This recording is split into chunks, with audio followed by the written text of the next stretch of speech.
When children do contact the virus, they often have only very mild symptoms or none at all. And medical complications are exceedingly rare. Those that do face complications often have underlying medical conditions. 99% of all China virus hospitalizations are adults, and 99.96% of all fatalities are adults. That means that children are a tiny percentage, less than 1%, and even a small percentage of 1%. In a typical year, the flu results in more deaths of those under 18 in the United States than have been lost thus far to the coronavirus. Many different names, many different names. The life of every child is sacred and must be protected.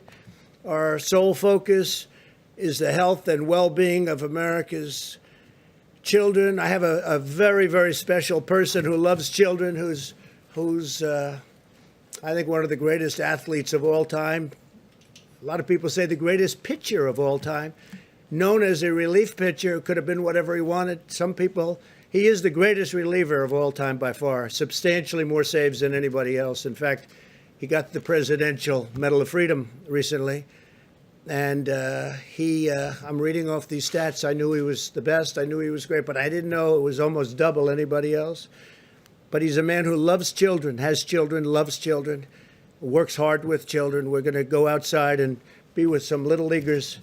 Mariano Rivera, you know, he's the Sandman, right? My wife said, "Darling, why do they call him the Sandman?" I said, "You know, they play the song. He just puts the batters to sleep." And that's exactly what happened. So having Mariano here is a great honor. Thank you very much. I was talking about children in schools, and there's nobody that's done more than you have. Thank you very much, Mariano. Fantastic man.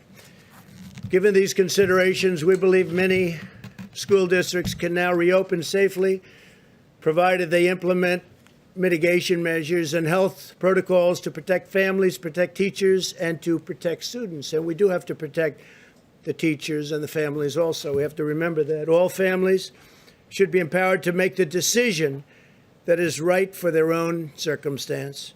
This is especially important if a child has underlying health conditions or lives with a parent or grandparent who's at higher risk.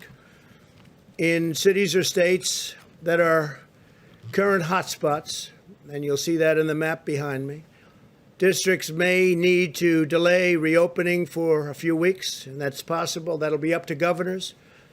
The decision should be made based on the data and the facts on the grounds in each community, but every district should be actively making preparations to open.